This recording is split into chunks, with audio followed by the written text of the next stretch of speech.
Hurrah. I'm live. Hurrah. After the third attempt, YouTube hates me.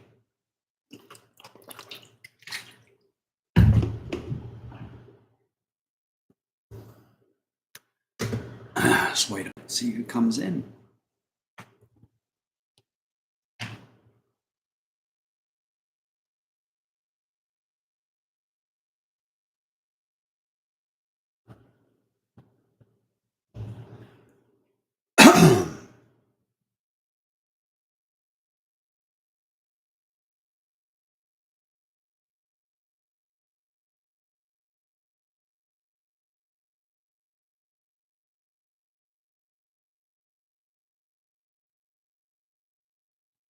Hey, Ethan. All good, brother. I knew that for you guys it's getting late, especially on the East Coast. That horrible time difference. But the weather's so shit here. So unpredictable. It's been raining all on and off all night. And so I thought I'd just do a live from inside, find some bands. I'll see if anyone else joins and then I'll show you why. Although I suspect you possibly know from my post in the Facebook group. How are you? You been at work? Or is it Sunday night there? Sunday night there, isn't it?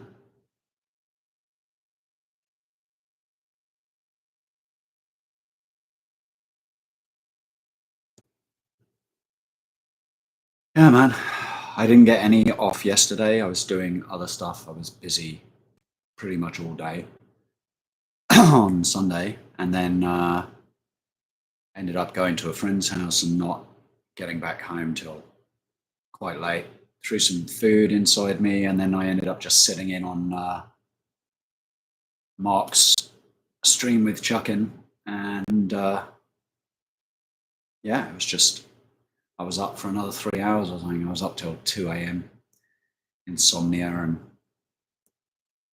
so probably a good thing I'm not shooting today because be all over the place.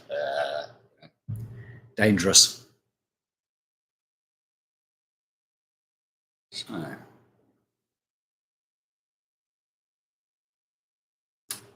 they are short and slightly thicker than normal and fast. 0.55 precise, cut 22 to 12, I think. So we'll see. We'll see how dangerous they are. I think I'll be maxed out in terms of what I can draw. I has feel.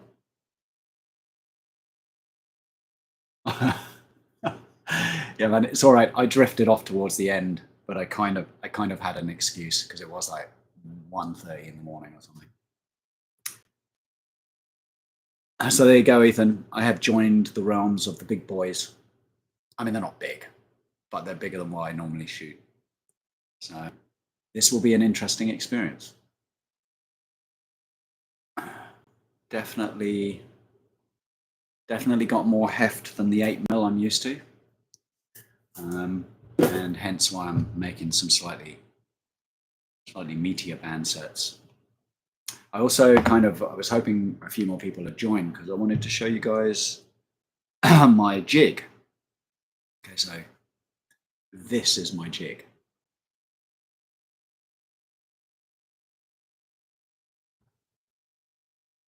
It's it's like I look at everyone else's jigs and they're adjustable and they've got things and clips and funny levery things, and or they're beautiful wooden pieces with adjustable like end pieces, and they use medical clips and all that sort of thing, forceps. And I just got so frustrated trying to make something like that. So I just got a couple of really nice strong clips, tied them together with a piece of cord, and then I get my band set.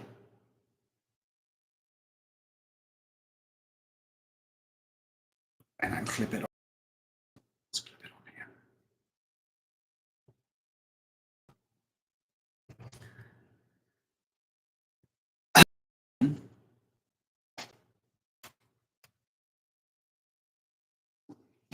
under the thigh, around the skinny white Englishman legs. Grab the other side. Put that on. And we're ready to go. Oh, he says, pinging it straight off. But that's the basic idea. So it works most of the time when I'm not demonstrating it. And it's been so much easier than faffing around looking for supports to connect these clips to plus pulling the band through as well. Nothing beats a bobby pin.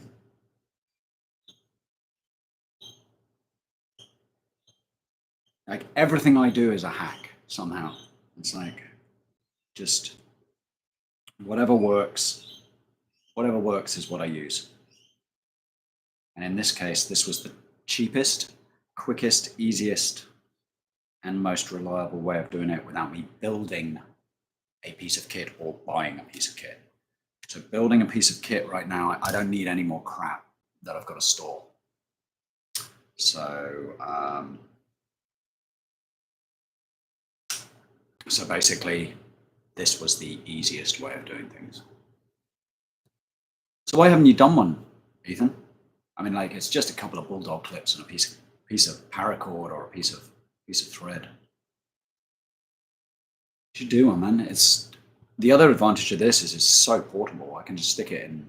I can tie bands in the field, or I can travel with it, and it's not heavy. It doesn't take up any. These are so light. These clips, you know, they're just hardware store clips with the soft plastic end.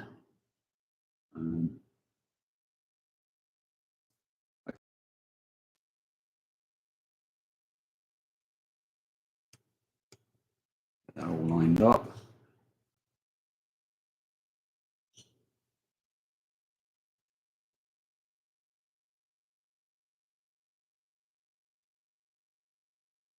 Just going to get this clipped on.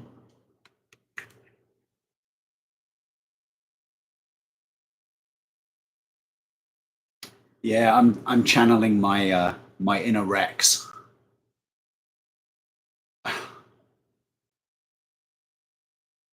Well, you know what, man? I would mail you one, but it's such a simple hack. It seems like a bit of a piss take, really. It's like, hey, Ethan, I'm sending you 2 clips on a piece of string, boy. And you'd be like, dude, I can do that for myself. So now I'm going to step through it because I've clipped it on both ends. And probably would help if I find something to tie it with. That would always be good, Adam. Yeah, great. I'm so dysfunctional today. I'll be right back.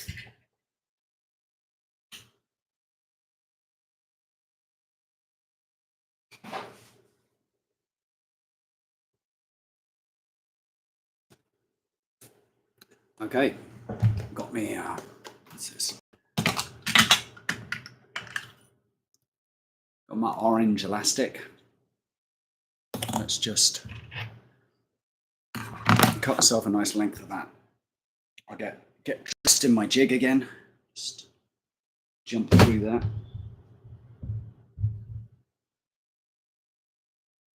It's such a crazy hack, but it really works. All straightened out.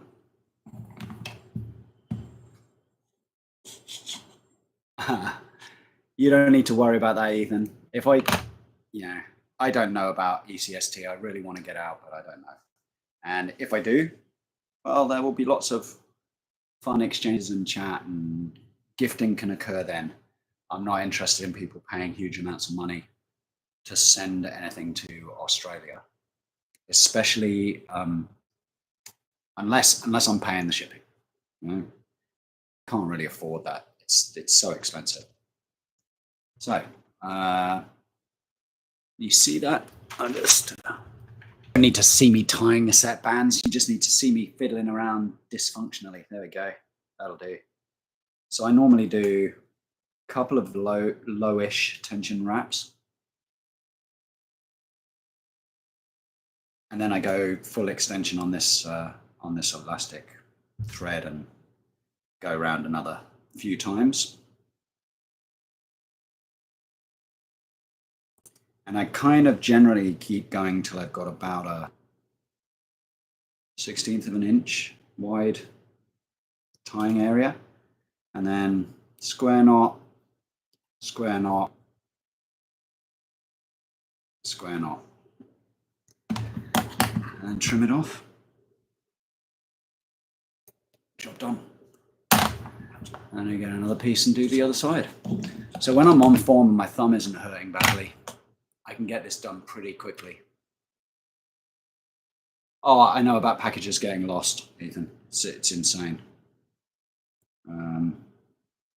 The irony being that my package from Amazon today turned up a day early. So I was expecting to be getting the 9.5 tomorrow and doing a video tomorrow about it. First shots with the 9.5. And then that schedule got moved up because it arrived today. And then the weather said, no, you're not going to be shooting anything today. Thank you. So,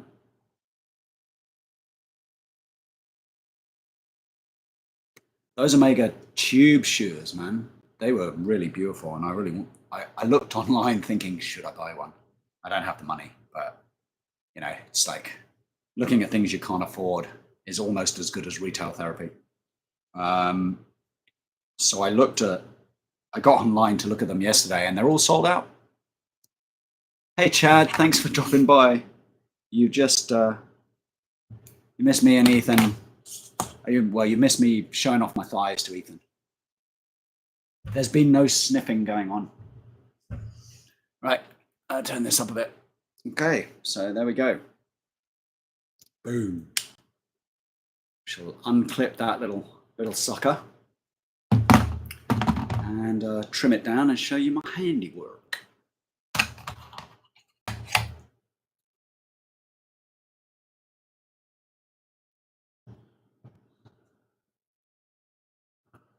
Do like to make a neat band set, even if I say so myself. So there she is. Okay, let's just see. It's about. Don't need any trimming down. No. There she is.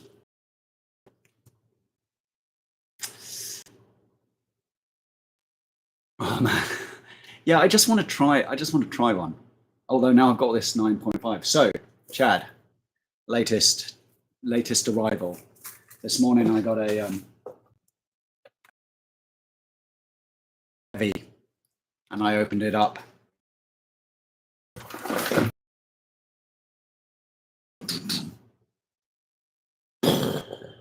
I should do like a double D special with this flying into the camera and exploding flame or something. But there we go. What we got? Yeah, diameter 3/8 of an inch, 1000. So yeah, so I've already asked Coin and Mikey and JB if I can join the big boy club, if I'm allowed to shoot big boy ammo. But of course, all my bands are gonna change. I'm gonna have to, a day early. After all that, to have a day early, just on the day that it's horribly wet, and I can't shoot. So we'll see.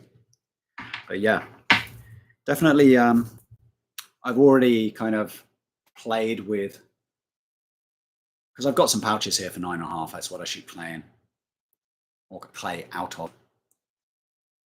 But yeah, I've been kind of testing that 9.5 feel and how it feels, and it feels huge. It feels huge like clay, but not like clay. So it's like really, I know I've got a ball in my hand. It's really chunky. So yeah, I know, Ethan. It's an ongoing joke. It's a bit like we know that Coin doesn't sit at home sniffing latex or empty boxes, but we still like to rib him about it. Oh, actually, come to think of it, that's a really bad example. Yeah, no, forget that one. Because we know he sits in his basement sniffing latex and empty boxes. Just for coin. Be sniffing. Yeah, so I'm looking forward to stuff. I've never shot 1/4 inch. That's what, it's like 6 mil. 6.5 mil. I don't know, I could do that. It would be so tiny. Really like 8 mil. You know, that's the steel I've always used since I've been doing this. So, but I'm liking the heft on this. If I can just get the bands right. So I am going to go out and shoot either today or tomorrow, but hand shoots from 3 feet. That's the one, man. So the thing is that hand shoots from 3 feet, I'd probably still miss. I have a problem shooting from 3 feet. I struggle to hit anything close. As you will have seen in live the other day. Like 10 meters, okay. 1 meter, can't hit a barn wall. It's just mad. Anyway, so yes, handfuls of lovely steelies. Slingmail. We all love Slingmail. I wish it was some lovely frames, but hey.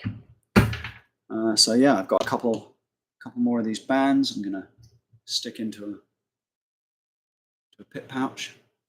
Squirrel balls. No siree. They're steel. They're balls of steel. Balls of steel, steel balls. They are things of beauty and roundness. And it's not that exciting. And when they fall on tiles, they bounce forever. I'm going to chase this one across the floor.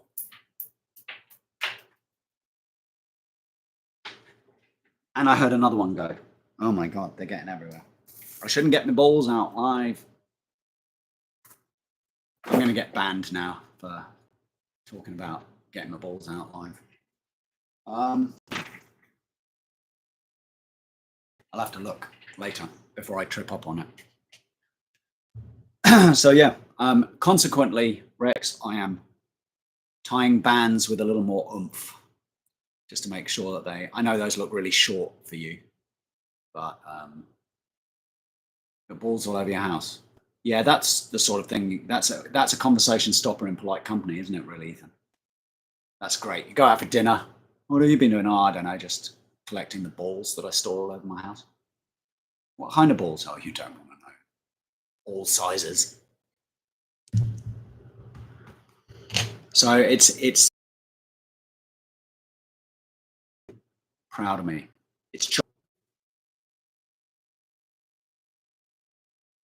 yeah, that's a YouTube thing because I shit you not, I was downloading stuff at 200 megabits per second last night here downstairs.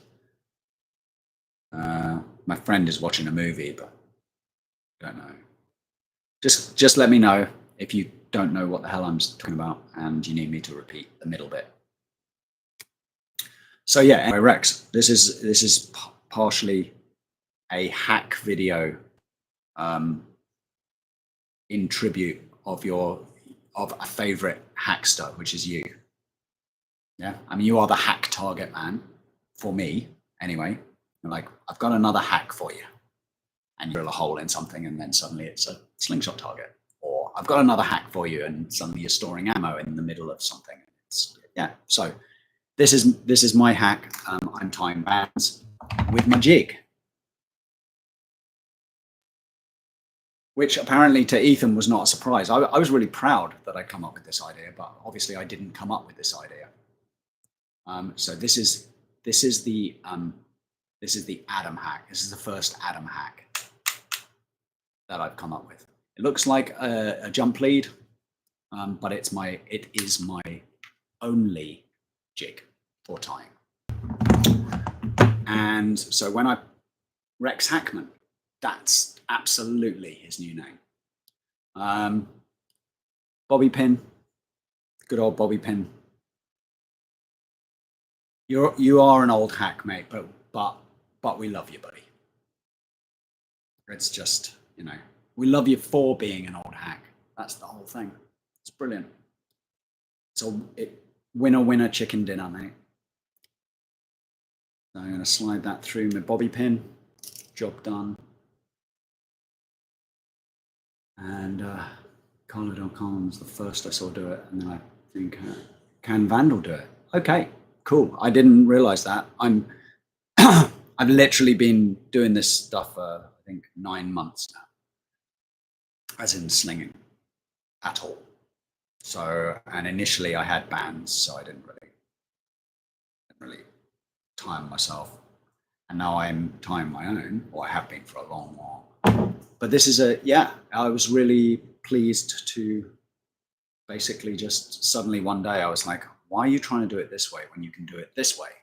And I just got the string and tested it and it worked. Yeah, that whole wooden jig thing is lovely, but it's only lovely for me if I had a workshop and a stable place to do it. And I don't at the moment. So this is by far the best way of doing it for me. Also, my thighs get a workout, which is great. You know, keeps me looking svelte.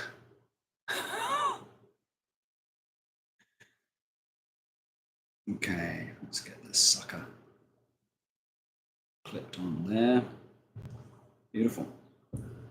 And then, because you missed it earlier, and I know you want to see my thigh workout, right? I can just do a gentle stretch, and I'm there. That's it. I'm tying like that. So let's release that stretch because my thighs can't take it for too long. Yeah, exactly, Ethan. That was the whole point that I was so excited about. It was like all the jigs I'd seen, I would not want to stick in a backpack and carry around. It would be a pain in the ass. But this you can do anyway. You can do this sitting on a log. You don't even need a flat, stable surface to do it. You can go, I forgot to bring bands, but instead I turned up with a roll of latex, and a cutter. You can just, or a knife even, if you have a bush knife. It's like, so I'm just gonna. The other thing is I got a lot more room to move. All the jigs I tried, I've got no room to move. Like my hands bang into things, and that makes it doubly hard for me. So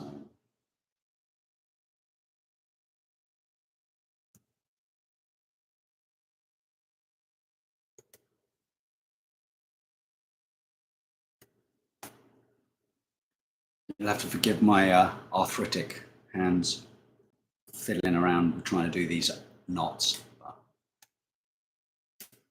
yeah, no roach clips or anything, man. Do whatever you want. Do what I want, whatever. God, I'm like the headless band tire. I should be broadcasting this at Halloween or something. Oh no, it is him, the headless band tire. Snip that sucker off. Let's get the other side done.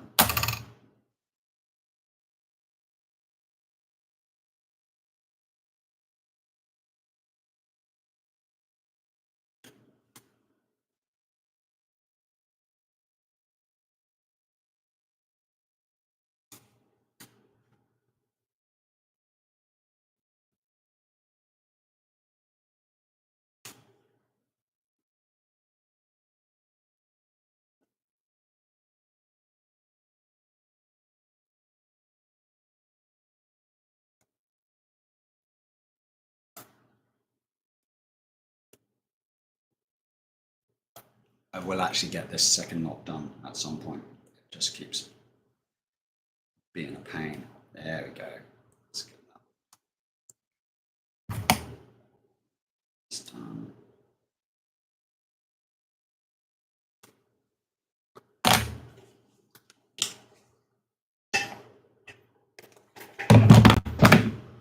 There we go. Quick and easy. Now I just need to neaten this up so that my OCD doesn't kick in and go, you left a little bit hanging out there. It looks really ugly. I keep trying to convince myself that much latex tied near the band is going to make all the difference to my shooting. Arthur isn't your best friend. Whereabouts, man? Where do you have it? You're too young to have Arthur, mate. He's a grumpy old sod.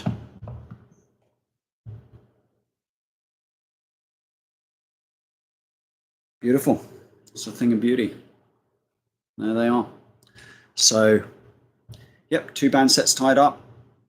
I'm ready for my balls. I have plenty, so if I lose some, which I will, because I already lost one in here, it will be just wrap that up like that, so I can just pack it up, put it in the bag, and it's ready to go. So there you go, quick hack, which isn't my hack, but I apparently co-invented it with a million other people in a moment of brief genius. I've got my bobby pin hack as being the cheapest looping device for pulling just the end of your latex through.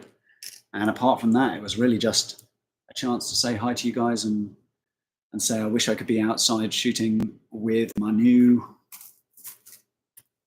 balls. But there will be a first shots with 9.5 video going up at some point. Either me, or if one of you lovely gentlemen wants to co-live, I would be available to do that at some point. Maybe tomorrow. So if that's a thing you want to do, hit me up and we'll organize something. I will even get out of bed. I'll even get out of bed to shoot a slingshot with one of you guys. How's that? That's an opportunity not to be missed. So,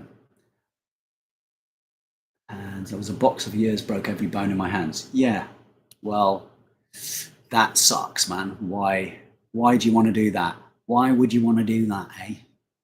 Go smashing your hands into hard objects. Also, good to know not to pick a fight on with Ethan, right? Because he can sling shoot you or box you. No, it's a bit like Smo. It's like, he's such a lovely guy. Oh yeah, but I pissed him off and he's a mixed martial artist and then he broke me.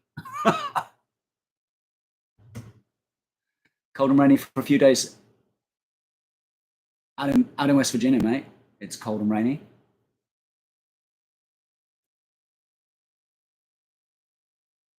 It's been rainy here. I can't say it's cold, but it's been raining all night, most of the day, on and off. Anyway, Ethan, joking aside, mate, it's not fun. I totally understand what it's like to have that hand pain from arthritis. Whether it was self-inflicted or not, doesn't matter. Doesn't matter. It was probably self-inflicted with me anyway. It was probably a fall that caused it. But, you know, having arthritis at your age even, at my age even, but at your age is that's not good, man. So I have some stuff that I know might help ease the pain. I'll hit you up on Facebook or Discord or something, and I'll throw you a few recommendations of things that have helped me.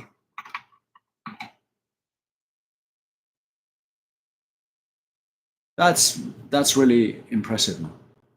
So, yeah, I'm always impressed by people who pursue something that requires focus and dedication and get good at it. And, you know, especially in your case, especially if it involves a lot, because to get there, you have to be punched quite a bit. And that's the bit that would put me off. I understand the training focus and the strategy aspect of it and the thinking about multiple things, multitasking. But the idea of being persistently punched in the head is not an attractive option to me. So I hope it was good for you while it lasted, brother.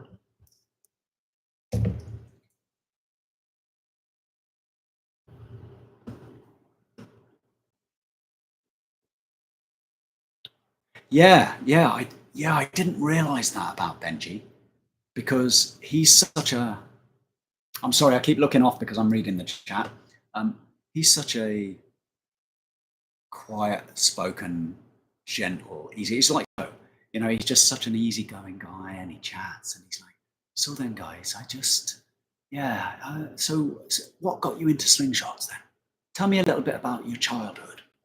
He's like a therapist. He's like he's like sling therapist. He's just great. Benji's awesome. And then he goes, yeah, so when I was doing mixed martial arts, when did you do that? And I genuinely thought he was just one of those guys who'd dabbled in a bit of karate, dabbled in a bit of whatever. And then I found out that, no, he's really like badass. There are so many people that in the community that I'm learning things about them that I'm like, wow, that's so cool. The mental side of boxing was my favorite part. Yeah, absolutely. Absolutely. The mental part, I did rowing for a little while, like 8s and 4s. It was a long while ago, but it was the same thing. It was the mental side that was that focus, that kind of repetitive stuff. And that's the same attraction with slingshots for me. And it was the same attraction with shooting target rifles. It's why I got into slingshots. It's because I didn't want to get back into target rifles because of the cost. So I didn't want to be buying a really nice 7.62 long cartridge target rifle and then joining the club and getting licensed and paying all the fees and then having to drive out to a range where they could actually cope with that sort of ammunition, where they've got we're talking a steel sights and targets at 300 to 1,000 yards or 1,200 yards. So, I just didn't want to go through all that. It's too much money, too much effort. I'm sure I would have met a good bunch of people and had the same community thing, a different, but same community thing. And then I got into slingshots because I thought that's affordable. And then I met all you guys and I'm like, that was the best choice ever. So yeah, it's been a great thing for me the past 6 to 9 months. It's been great. Yeah, same thing, Ethan. Absolutely. It's that whole, the perfectionism, the focus, like many of us, about many of us Sling family, people I talk to every day in this community. And I think it was you, Rex, the other day, wasn't it, that said, are we all ADHD in here or something? I'm like, yeah, duh.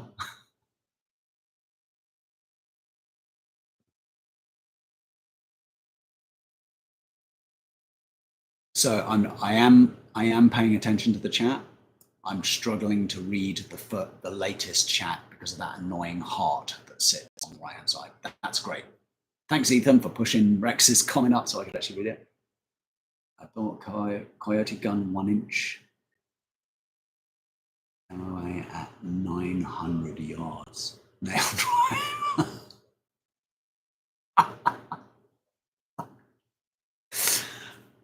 That's like some sort of another epic Rex hack. I just built something. Yeah. I could have bought a gun because I live in America and it wouldn't be. I could have popped to Walmart and bought a gun, but no, I built a gun.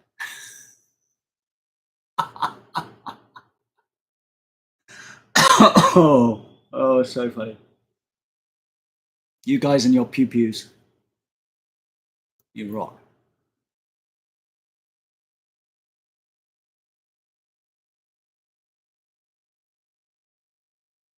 There we go. I just lost control of the chat.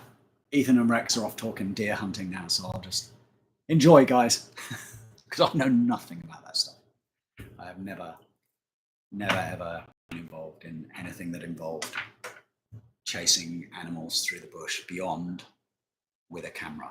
I used to chase little birds through the bush with a camera, with a huge rifle-sized lens. But yeah, that's my sneaking through the bush days are well over now. I like walking in the forest. I don't like sneaking around, trying to get close to tiny little animals without them getting spooked. that annoys me. That's part of the whole thing that really annoys me. I don't want that. I always want to be able to walk up to them and take photos of them. Or in your case, I want to walk up to them and shoot. But I don't really want to shoot them. So. But no, don't be sorry, man. That's your thing. You know, I've got a friend in the UK who literally, you guys would be, wow, dude, you'd be talking guns non-stop. He's someone who has like loads of guns and lives in the UK and is licensed and travels to compete. In fact, I think he was out in Texas recently competing in some shotgun tournament. Like he does a lot of competitive shotgun range stuff where you shoot and run to the next, and you run to the next target, and shoot and then run to the next one. That's the point, Rex. That was like long distance shooting was what I was into, and target shooting was what it was available when I learned how to do it. So yeah, absolutely. That whole posture, breathing, relaxation, focus, release the projectile. Don't pull the trigger, you know, that squeeze the trigger and just have it release. Absorb the recoil, eject the cartridge, do it again. You know, just that repetitive, it's ritualized behavior. It's what we've talked about before. It's just repetitive rituals that you build up in whatever hobby or focus or thing that you enjoy. And we all do it, and we do it in everything. And if you're like we are a little bit neurospicy, then you do it in your hobbies to a hyper focus level. And you choose hobbies that allow you to do it. So, you know, I'm the same making a coffee. I'm the same with how I make a sandwich or how I cut bread or any of these things that you take for granted. If you actually look at it and go, it's really anal. Like you do it the same way every time and it's got to be right. And that's part of controlling. Yeah, that's it. The need for control is another aspect of it. And that's a massive thing for me. That need to feel like I have agency. Attention to detail is another one. Definitely. That feeds the perfectionism thing. But that can also be a double-edged sword.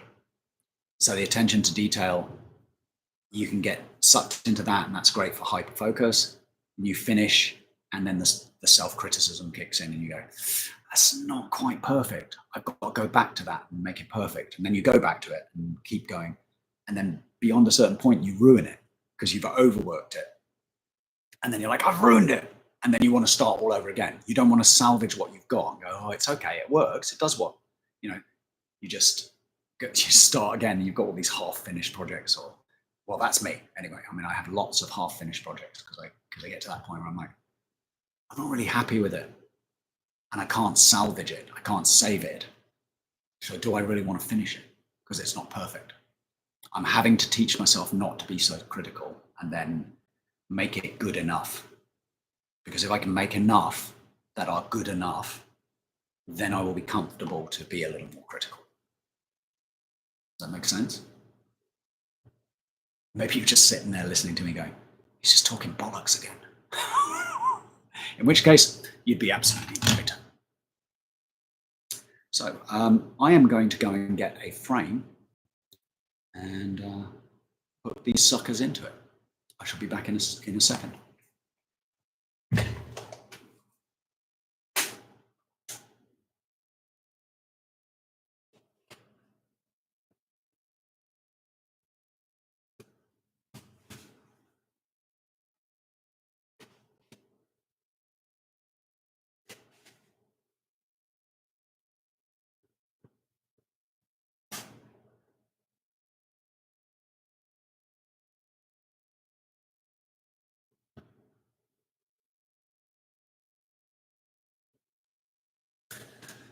Okay, here I am. Be better. You just have to be better than who you compete against. Well, if you're competing, yeah. The trouble is that most of us don't shoot against other people. Most of us just shoot against ourselves, which means you've got to be better than yourself. And that becomes a problem. That has been a problem for me in the past. With that whole kind of like, that's where the self-criticism comes from. It's like, you're not good enough. That wasn't good enough. If you're competing against other people, yeah, it's just a wow. Rex scored 90. I've got to score 90 or above. Really relevant that Mark said that JB said in the chat with Mark, or yesterday, not last night. Last night for me, yesterday morning for you guys, Sunday morning. Very relevant comment he made about probably the top 50 shooters in the world, or certainly the top 50 or so at ECST, probably could, certainly the World Championships, but at ECST I would have thought the top 20 at least are pretty much interchangeable on any given day. Could be any one of them that could take the crown.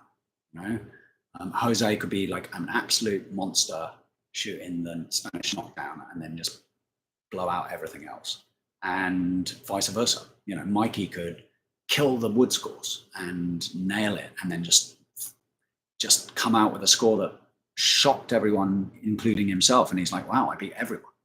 You never know what's going to happen. Perfection is impossible.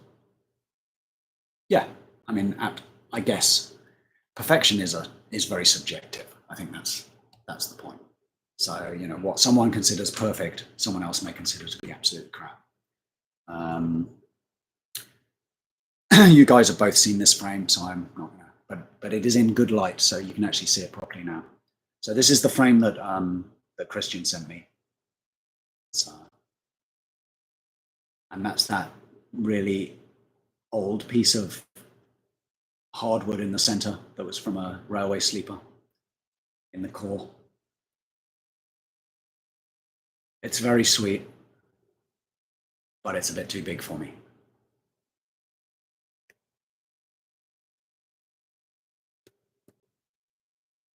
I'm going to have to wait till I can read that comment, Ethan, because all I can see is, now that's a big old fluff right there.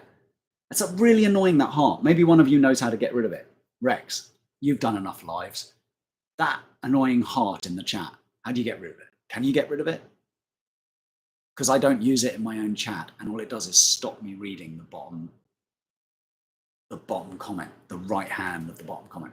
Anyone who doesn't send me a 2-word or 3-word comment, anyone who actually sends me a reasonable line of text, I lose it. Ethan, the frame or the cat? Big old fluff ball. Oh, this guy.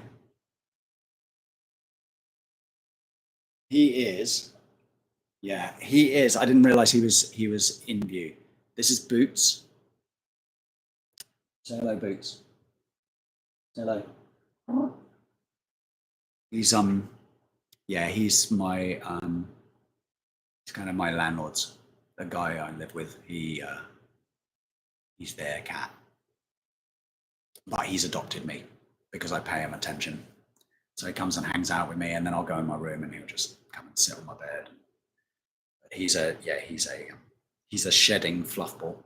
He sheds horribly. Scroll up with your finger. Oh, I see, like pull it up. Yeah, but I think that only works on the, that only works on the phone. On the phone, you can pull it up and it kind of rubber bands just above. But on a desktop, I'm sitting in front of my computer and not using my phone, and I'm just using a webcam. And it's just really annoying. It's like, you know, and I don't even know what the heart means, because after the live, you can't really see how many people sent hearts. You don't know who did it. It seems like a completely pointless TikTok-y type of feature that nobody needs, but they've left in. So now we find out how wide these forks are, because I don't know. Not as wide as the bands, by the looks of things. But only marginally.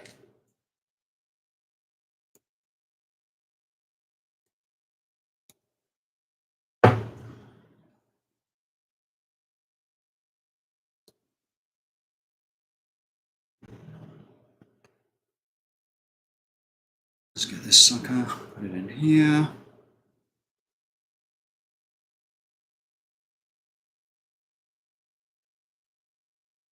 Oh, I don't know. No, that's right. They are the same width as this frame. So that's cool.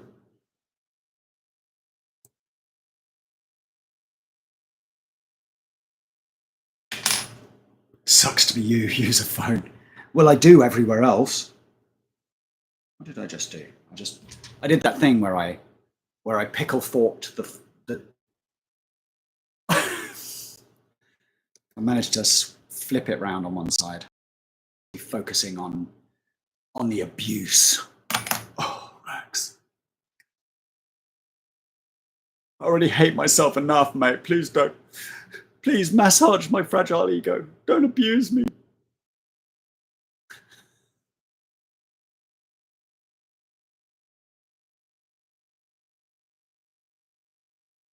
Time for bed. 250 miles. Oh, I thought you said 2 injections. I'm like, oh my God, what have you got? All right. Good night, Rex. Thanks for coming in, mate. I really appreciate it, especially on a night before work. Have a good day tomorrow, brother. We'll speak again. Yeah, for sure. Maybe after work tomorrow, if you're up for it and you don't feel a little overwhelmed by your 2 inspections. But just hit me up on Facebook. We'll sort something out.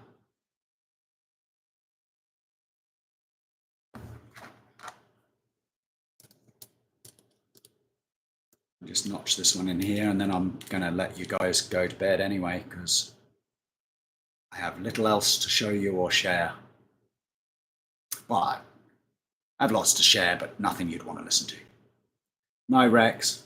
Go easy, brother. Okay. There she is.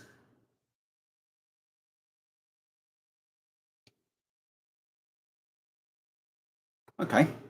That's not as heavy as I remember it being. That's all right. What time is it here? It is 1:20 p.m. 1:20 in the afternoon on Monday. So I think I'm probably Tennessee. That's East Coast. So EST. I think you're 16, maybe 18 hours ahead of me. Behind me. 16 hours behind me. I don't know. Some ungodly amount of time. The whole of Asia, the whole of mainland Asia, Russia, Eastern Europe, Western Europe, the United Kingdom, Iceland and all of those, and then that little bit of East Coast America. That's how much you're behind me. So most of the world, 11:30 Sunday. So yeah, there we go. It's 20, hang on, 11:30 p.m. Sunday, 12:23 or 12:30. Laters, man. Definitely go to bed now. It's too late. 11:30, so 22. You can't be, surely not 22 hours behind me.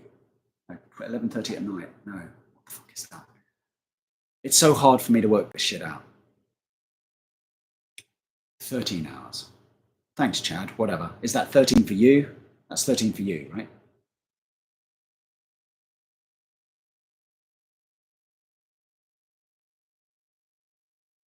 Yeah, because it's daylight savings for you guys.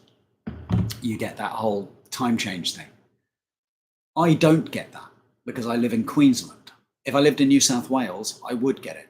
So if I drove 2 hours south, less than 2 hours south, the time would change.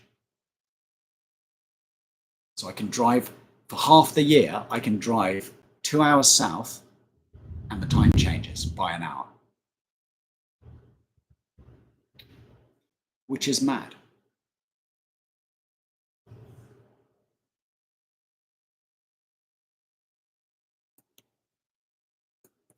So, okay, so let me work this out. So Rex is an hour ahead of Ethan. So Rex is Eastern Standard.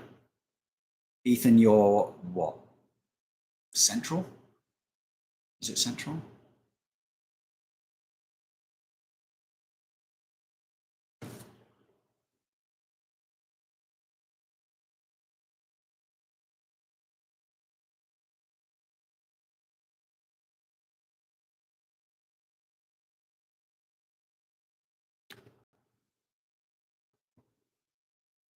Yeah, so Ethan's Central.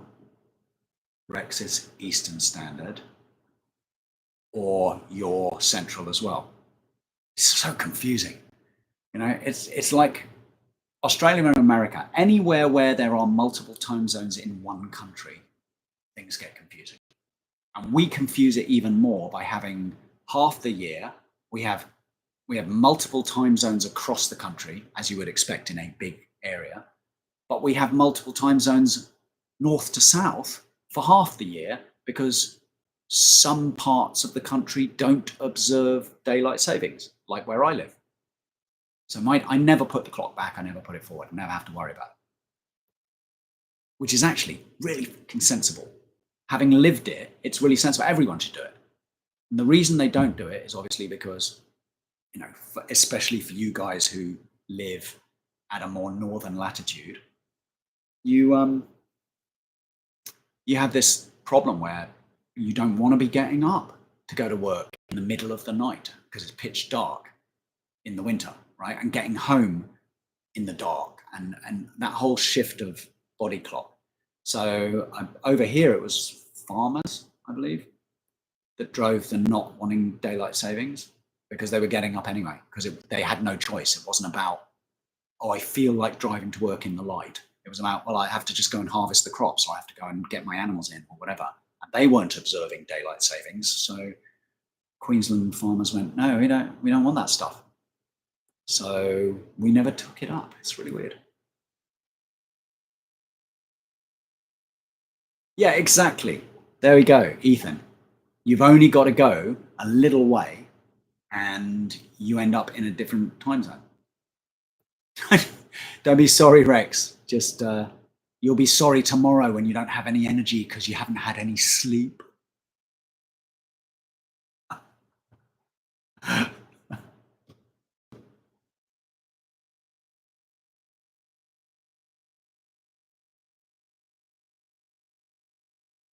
Yeah, okay, there we go. I knew there was a state that didn't do daylight saving. Is it just Arizona? I knew that there was a state in America that didn't do daylight savings and then confuses everything. Oh, mate, pre-caffeination for the win. Definitely. Night, brother. That whole time is very, very weird. I get it, but I also don't get it. And the whole differential time zone thing with daylight savings, that's just madness. If everyone just went, oh, bollocks to this, everyone would be a lot clearer about who they were chatting to. Like half the year, it's easy for me to chat to people in the morning and harder in the night, and vice versa. It's like, yeah, it's like, well, Arizona just messes you up anyway, mate. You're not used to all that dust, Ethan. All that dry desert air. You live in a place where it's green and rainy and foggy and misty and windy. And in Arizona, it's kind of dry and not very green, and except in the golf courses, and also windy, but dusty. They don't have humidity. Yes, exactly. And it is very odd, and it messes with your skin and stuff, and you don't even realize it until you've been there. And anywhere where you go with low humidity, you're like, wow, I didn't think I'd be capable of coping with 40-degree heat, but you can because it's not humid. And then you suddenly realize your skin is like just paper, and that you're dehydrating even though you've been drinking constantly. So I love Arizona. I love the whole of the Sonoran Desert. It's amazing. It's an amazing part of the world. The Colorado Plateau, that entire area, like basically New Mexico, Arizona, Utah, Colorado, that chunk, Four Corners, that's an amazing part of America.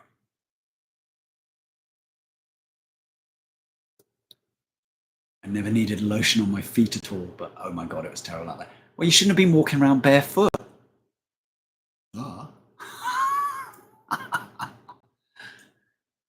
I made that mistake actually in Arizona once, stepping out of the car without putting my shoes on. I made that mistake in Outback Australia as well. When I was young and stupid, oh, I'm only popping into that shop, or I'm only popping into that pub, I can hop out of the truck and walk to the, it's only like 10 yards, but you jump out and you hear the fizz as your foot hits the asphalt. And you're like, I'll jump back in the car, nurse my burnt foot, and then put some shoes on. Yeah, I know, man. I'm just ragging on you. I don't believe you would have been stupid enough to be shuffling around in Arizona with no shoes on, especially in the heat. At night, maybe, but you just get stung or bitten by something. And yeah, so how many dangerous snake species do you have out in Tennessee? Man? That interests me. I like snakes. They're cool animals. I mean, I don't want to get bitten by one, but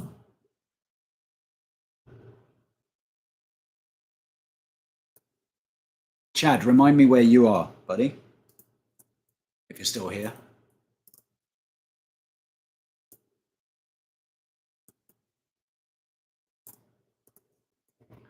Because I can't even see what's going on here. Participants.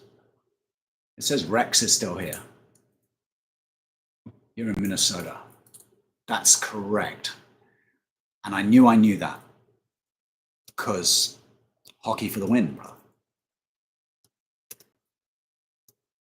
Cottonmouth, copperhead, rattlesnakes. Yeah, copperheads are, of those three, copperheads are definitely the most dangerous. Rattlesnakes are the ones that everyone knows about, but unless you're clambering over a lot of rocks and pulling yourself up onto ledges on cliff faces and on rock piles, I would suspect that you would get some warning. You know, the hint is in the name. I do know someone who climbed up a rocky outcrop in, I think it was possibly Utah, but or Nevada, and he pulled himself up and there was a rattler just sitting there on this ledge going, yeah, I think you should piss off. And he's like, lower myself down again. Yeah, no, you see, that's no fun, and that's why I don't leave my catch box out or my catch bag out, because things just go, oh, it's a nest. Thanks for putting it there.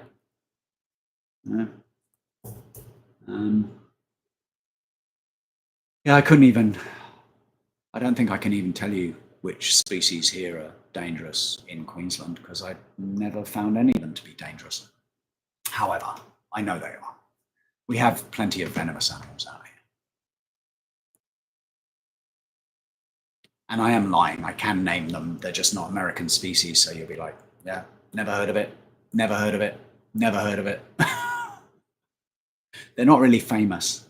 And they're not as cute as koalas and kangaroos and stuff like that. So people don't really remember them.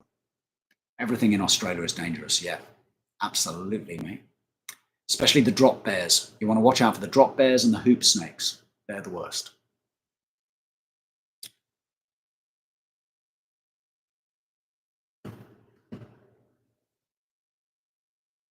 Australians are pretty dangerous as well if you get them riled up. So, and Australian drivers, definitely very dangerous. So there we go.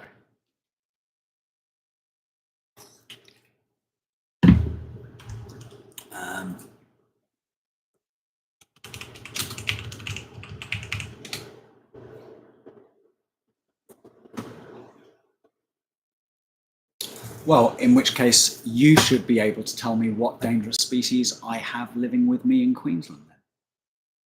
Challenge accepted. Let's go one for one, man. You just throw one out that you might know about, and I'll throw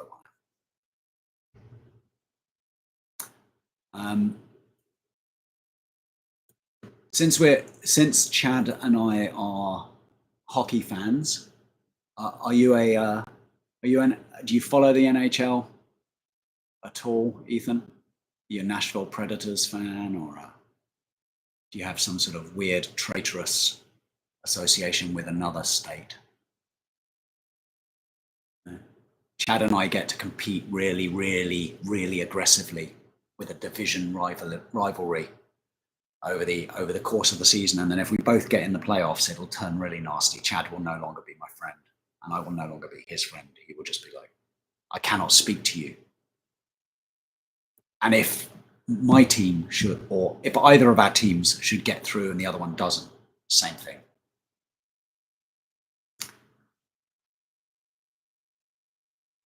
You're a footy dude. Yeah.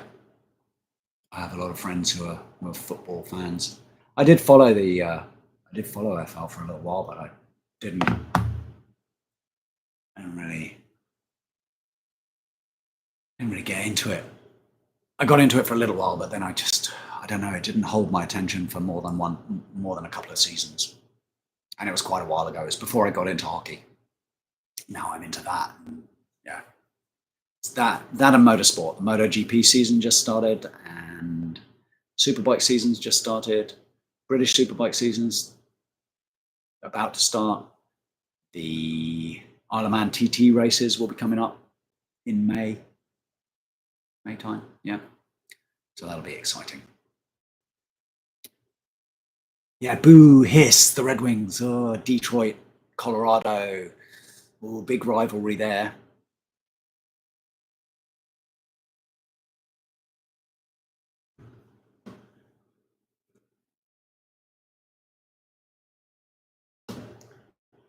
So let me read back. Where have we got to? Taipan. Yeah, coastal Taipan. Coastal Taipans are very venomous, but very timid. So for the most part, you're okay. Eastern browns, we get eastern brown snake. Yeah, red-bellied black snakes. These are all venomous. Got the king tiger, the tiger snakes. Even the less threatening ones, yellow whiptail snakes, things like that would never really attack you. You might get bit. The only time you get bitten is if you disturbed it and it didn't know you were coming, which is so unlikely. But even they're venomous. Like they're just not really. Just like, don't mess with them. Don't poke a snake. Don't harass it. Don't hang around it. Just have a look at it. Go, oh, what a beautiful animal, and move on. If it hasn't moved away from you, just move away from it. Right? It's simple. Don't go and get a shovel and chase it around the garden. It's like sooner or later you're going to get bit. Redback spiders are creepy too. Yeah. Not as creepy as they are when you move a log and find an entire nest of redback spiders. That's a little more disturbing, which is why you really should be moving logs with gloves on over here. But nobody does. You just get very good at grabbing stuff from the top and moving it and looking before you pick stuff up. Cassowaries. Now, cassowaries, they are potentially very terrifying. They're just like dinosaurs, but they're awesome. Last time I was up the Cape, I ended up parking up at a parking space, one of these roadside rest area type places. And there was me and a person I was with, and this female cassowary just wandered out of the forest into the car park. Just wandered out. The bush was right on the end of the car park. She just wandered out the jungle, looked at us, and started wandering around eating all the little kakadu plums and stuff that were on the floor. And I just went, okay, this is awesome. Like, how often do you get a chance to see an animal like that up close without having to stalk it? And so I just sat down on the floor. And she came within probably 2 meters of me, just picking up these plums. I didn't move, I just sat there. And then as she moved away, I got some amazing portrait shots of her head and some great photos of her. She's just beautiful, amazing. But if I'd pissed her off and she'd come at me, it would have been a terrifying and potentially lethal experience. Do you all have mulga snakes? In Queensland, the hint is in the name. The snakes that live in the mulga, and mulga is a type of bush. So we don't have mulga here in Brisbane because it's predominantly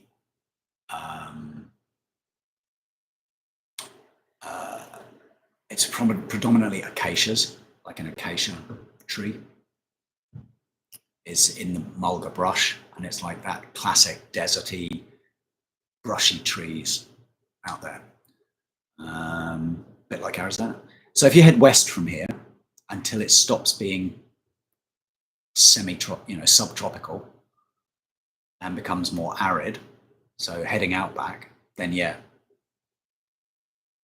but not here because we don't have any of that type of undergrowth. Yeah, it's a lot more forested.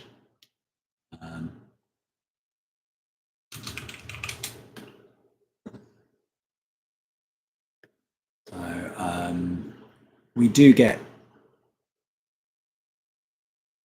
unless of course mulga snakes are just a name for a type of snake that I'm not familiar.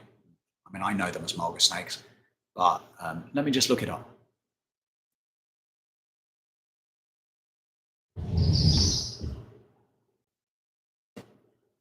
Oh, it's king brown. Yeah, so we get brown snakes. King browns, I don't think we get them here in southeast Queensland. I think you have to go a little further west for them. Yeah, they're terrifying things, but they're mainly terrifying if you're another snake. They're snake eaters. So you don't really want to mess with king browns because they're doing a good job. They just kind of manage that balance of different species. Coin, putting you to sleep with my soothing voice. Hello, Michael. Are you sitting comfortably? Then I'll begin.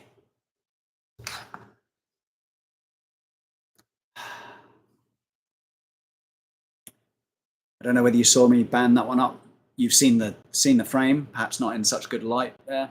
Andrew, that's the one with the railway sleeper in the court. But I just banded it up with some lovely, lovely bands that I made with my jig. I've been doing the jig. My hack jig, my thigh exercising hack jig, and so that I can use my balls, the new balls. Oh yes. Can you not tell? I mean, you can see the ammo, which means it must not be 8mm or smaller. Sits in there nicely. So now I get to use pouches that I previously only shot clay with. I can use it for clay and steel. And yes, I'm liking the feel of the 9.5 in my hand. Comfy, yeah. Shoot your eye out, mate. You shoot your eye out with that. Anyway, thanks for joining us, Coin. Appreciate you, brother. It's just in time for me to scoot off and leave you, lovely gentlemen. I don't have anything to do, but I've been on for over an hour and I'm not talking much sense. But I'll hang around for as long as you guys want to talk in your variously late nights.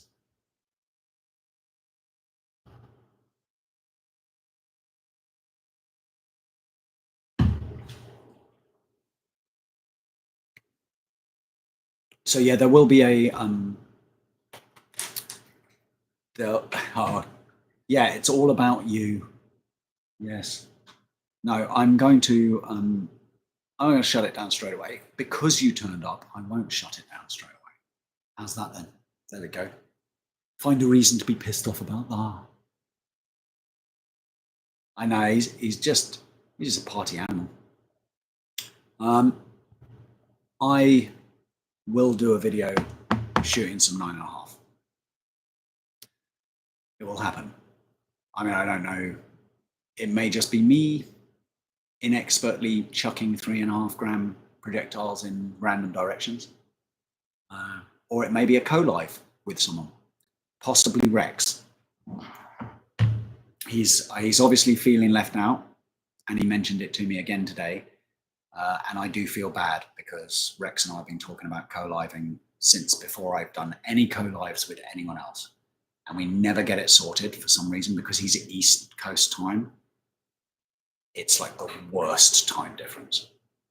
He gets home from work and I have to be out of bed I have to be out there set up, ready to shoot at like 7 o'clock in the morning or something, 7:30, which often isn't that convenient for when he gets home from work. And if he does the morning, it's the middle of the night here. So if he does like, oh, shoot, we'll do coffee and breakfast chat, then it's 11:30 at night here. It's pitch dark. I've got nowhere to shoot indoors. So, yeah. Well, Ethan, that is exactly what I'm looking forward to. That's going to be the first thing I do with that 9.5. I'm going to hang a normal, cola, soda type sized can up, whatever that is in old money, 10 fluid ounces. Is that a 10 ounce can or 12 ounce can? 8 ounce? 10 ounce? 10 ounce can? No? 12 ounce. 12 ounce can. Have you tried long draw yet? Yes, I have. If you'd watched my videos, you'd know I've tried long draw and full butterfly. Yeah? And everything in between. However, with the 9.5, I'm going to stay short draw initially. Safety first.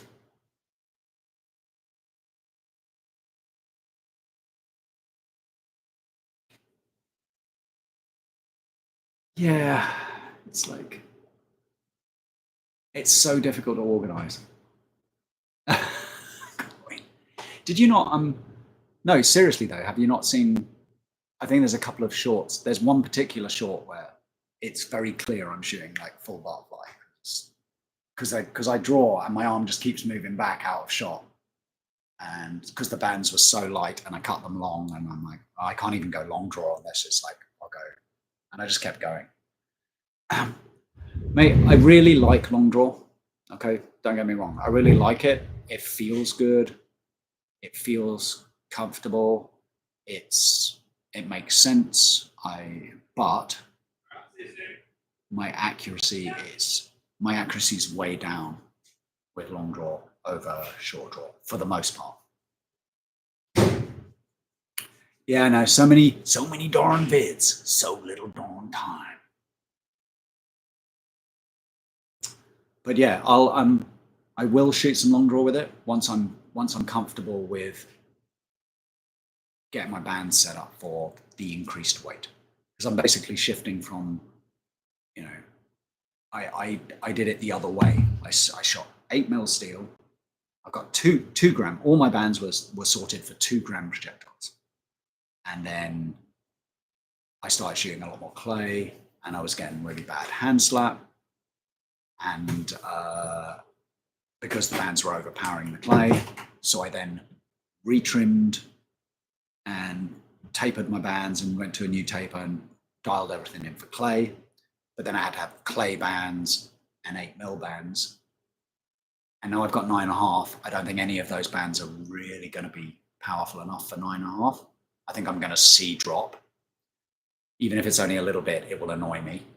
So I've made a couple that are a little more chunky, like 20 to 12, 22 to 12 or something. 22 to 12. So I'll see how they go. I suspect that this will throw 9, and this is precise 0.55 at, like I say, at 22 to 12. It will chuck 9.5 quite quick. It will chuck 8.5 so quick that I'll get hand slap. So I can't shoot 8mm steel with this setup.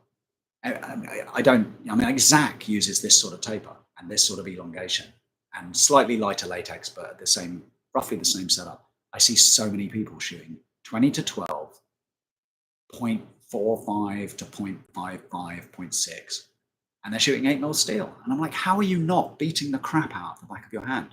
I just don't know, because I cannot shoot 8mm steel with that sort of weight of latex. It comes and bitch slaps me, and I hate it. So yeah, 9.5 might be really good for me because I'll be able to shoot these sort of tapers, but with but it'll put all the energy into the projectile. So we'll see. You will possibly get to see it live. You'll possibly get to mock me as I get hand slap and go, it's not working. Like, what's going on?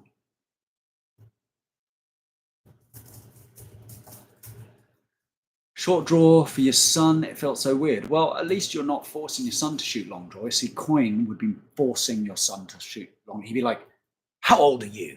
Why aren't you shooting long draw yet?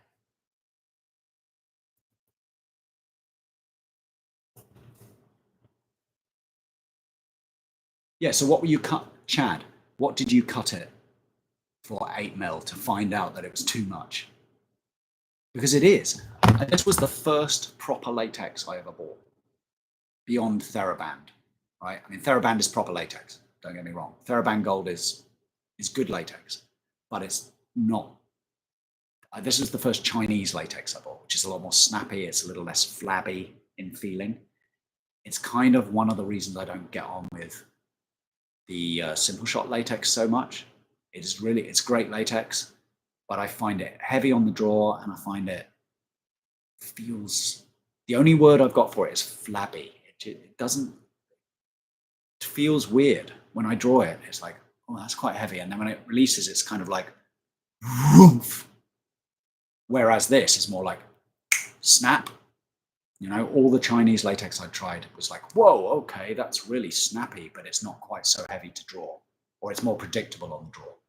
And this stuff was what I bought because I was seeing all these posts about 0.6, you know, I'm shooting 0.6 GZK and I'm 0.7 sniper sling. But I'm like, well, I know that the sniper sling, 0.7 simple shot. I was like, I know the simple shot bands that I received with my Scout were too heavy. So I went, I'll buy some 0.55 precise. It's a good price. I can get it online, 0.55. That'll be light. And then I got it and I'm like, this is not light. Like, it's really fast and really quite powerful. And I was cutting everything 22 to 14 or 20 to 12, and it's not necessary. 8mm steel, it just overpowers it. 20 to 12, there we go. Chad, 20 to 12, exactly the same, mate. Yeah. And but then there we go. Ethan's going, when I was short draw, cut all my bands, standard length, didn't matter what thickness, same taper, and they all worked. But 190mm, I'm going to say, yeah, that's a long band for short draw for me. Like none of, like my tape, like I'm a short and fast, right? It's like 140mm, 150mm active length. I think I cut these 170 before tying and clipping. So I've lost like 5mm, 5 to 8mm with the clip and another 1 centimeter. Yeah, so they're about 150, 155mm actively. So I'm cutting these 2 centimeters shorter than you used to cut for short draw, Ethan. And the same taper, but with 8mm steel, that would be brutal with 8mm steel. It wouldn't work. I would just bust the vein in the back of my hand as it slapped around. That's true. You probably have longer arms than me. I forget that it's relative to it's an extension issue, not an absolute length thing. Coin, absolutely. That's exactly the comment I expected from you.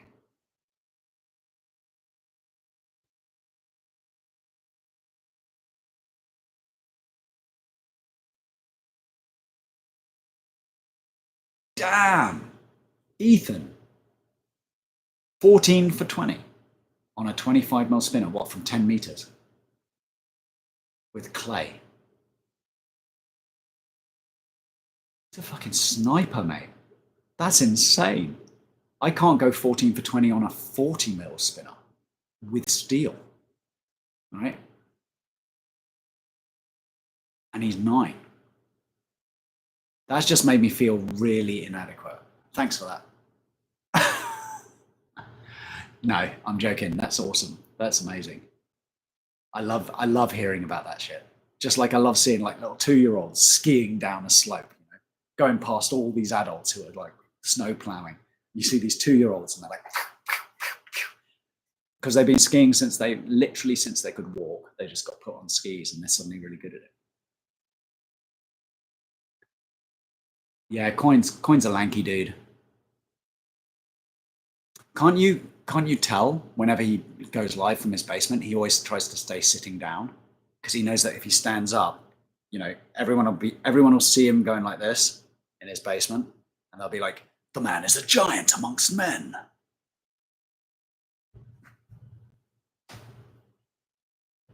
So basically, he's just a little JB, isn't he?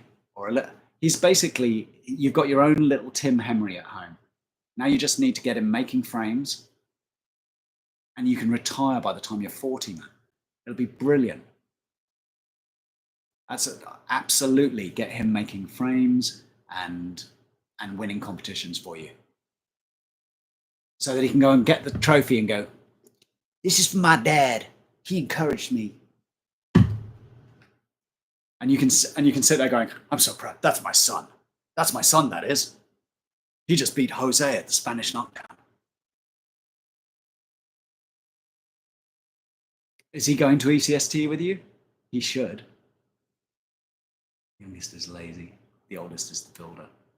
That's cool, man. You've got a little workhouse going there. I appreciate that. Good job.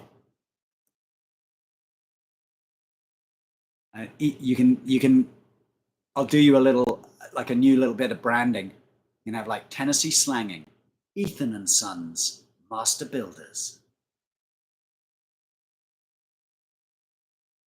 ACC. Awesome, man. That's the Alabama one, yeah? Is it Alabama?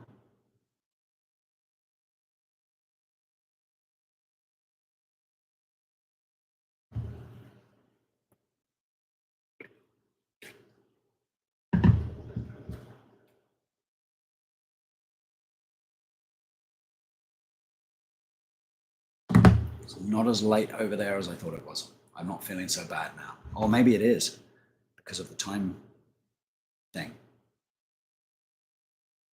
No, shouldn't be, should it? What is it, 11 there now in Tennessee? 11 p.m. Just measured, Ethan. My preferred long draw is 55 inches. Your preferred long draw. That's when you're not going full butter on us, yeah? When you're not lubing. Oh, yeah. Well, that's what I tell people, Coin, as well. They never believe me, but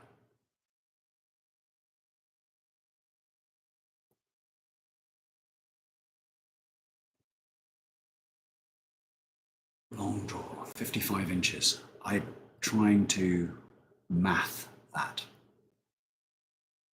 So 55 inches makes sense to me. Yeah, but I just don't measure. Nobody measures anything in inches over here, so I have to think in two sets of like imperial and metric all the time. Because I grew up with imperial, then was forced effectively to just accept metric because that was what was being taught at school, and use the Googles. Googles is my friends. The Google's friends. Hey Googles, let us ask it. 55 inches is 139.7 centimeters, 140 centimeters, which is, yeah, what I had in my head. It was about 135, 140. 52 for Ethan. So 52 and 55. Okay. So something between 130 and 140 centimeters. Now I've got to work out what mine would be. I shall be back.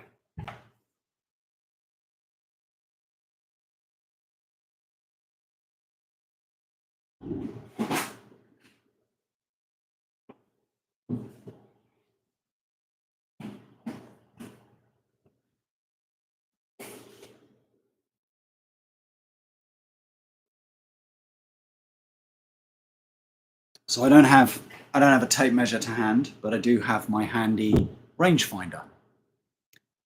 Sorry, rangefinder hack. Hats off to Rex. He didn't tell me about this one either. This is not something I can claim to have discovered. It's a piece of string.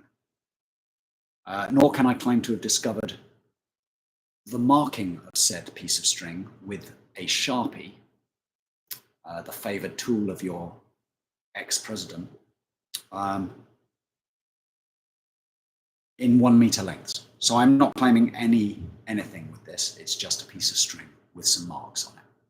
But it'll give me an idea. So my long draw is generally, comfy long draw is about there. Just about the point where I'm beginning to push rather than pull it. As soon as it starts to push, I'm like, that's comfy, right? So what's that? That is about 10 inches, maybe approaching, maybe 11. So let's be conservative. Let's say 10 inches. So that's 1 meter and 10 inches. 10 inches is 250 mil. So yeah, so my long draw is 1 point. I'm 6 foot or a fraction under, and my long draw is about 125 or thereabouts. And then my full butterfly, fully lubed, my fully lubed draw is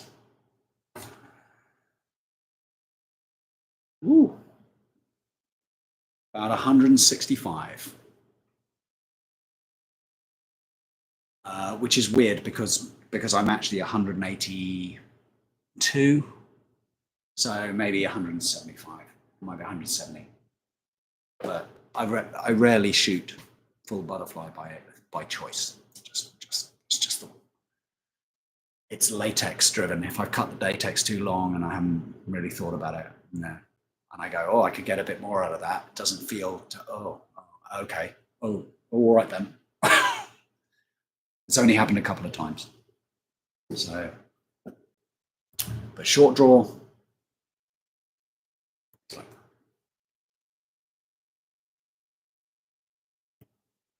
you're just basically Edward Scissorhands, aren't you, Ethan?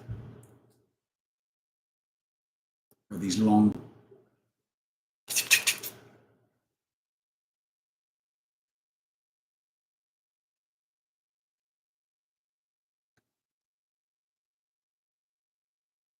I'm just going to seat this properly in the frame. Doesn't seem to be sitting in there very well.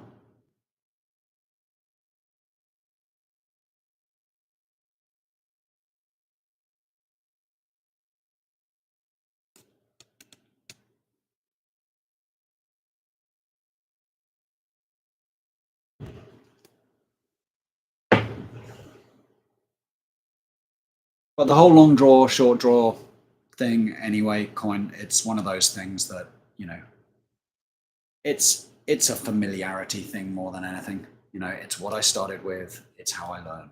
It's what I feel comfortable with.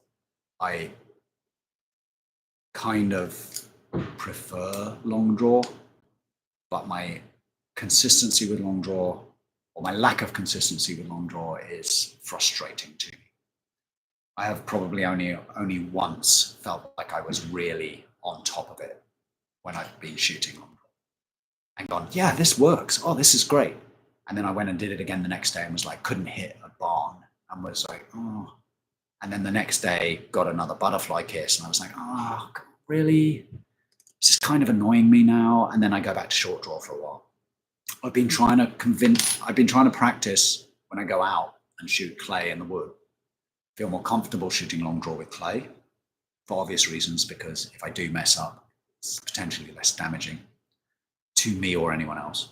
And what I've been trying to do is shoot.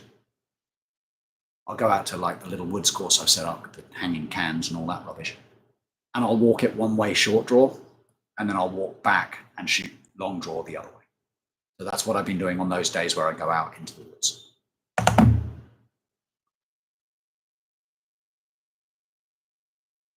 Come on.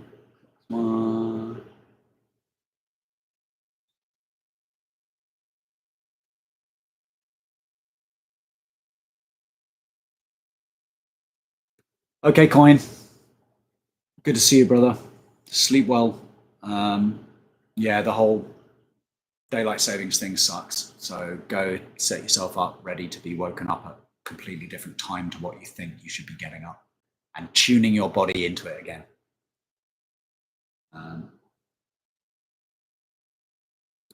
That's all right, man.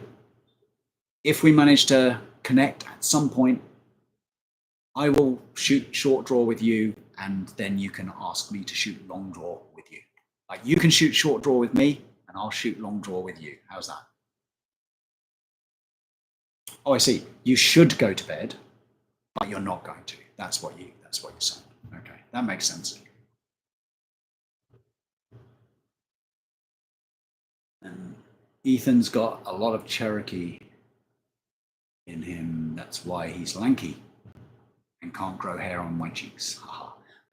Mate, I have no Cherokee in me, and I can't grow hair on my cheeks either. It's just a thing. So for a long while, I had a double D's chin rag, old chin rag, you know. And the reason I had that was because if I grow a full beard, it's basically mutton chops and a goatee with a gap and a funny little straggly strip that doesn't really do anything. It just looks like pointless. So I was like, oh, I can't be bothered with this. Pickle force. You shoot pickle force me. Yeah, sure, Ethan. Yeah, absolutely. I'm bang up for shooting a pickle fork for the first time and near other people.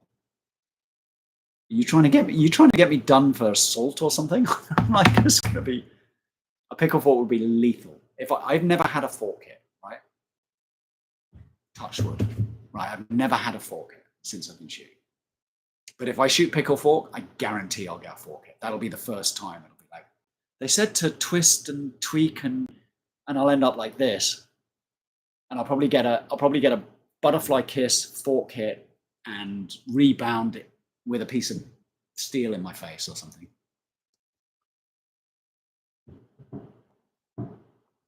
Chad, go easy, man. I shall no doubt mock you mercilessly if the Wild lose their next game against the Avs, or vice versa. You can have a pop back. I'm going to be ready for it. Take it easy, man. Yeah, Ethan, it's not a good look, is it? It's really not a good look. I mean, probably be a good look if we wanted to be pirates or homeless people or anything that nobody really cared about how our beard looked. But if you have to talk to people, you have to go into a store or you have to interact with people. If you've got this thing that looks like you kind of have this full mutton chop and a full goatee that's as long as you've grown it, and then this weird speckly patchy, like you like you shaved, but really badly. So you got all this weird differential growth. Oh, mate.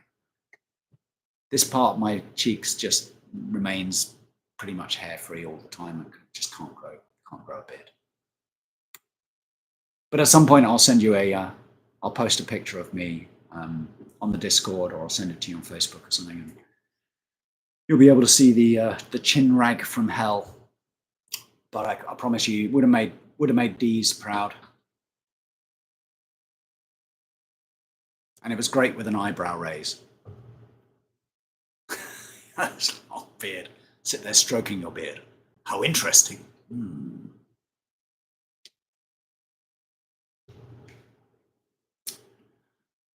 All right. Well, I think I might kick you kids out the room.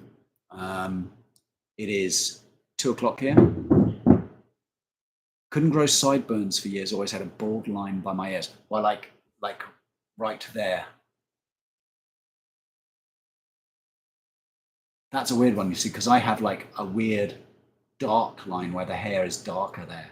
It's almost like someone's drawn a line across. It's the same length as above and below, but it's just got a little. And then on the other side, I don't know, can't see it. because of the horrible light. No, the other side, you just can't see it.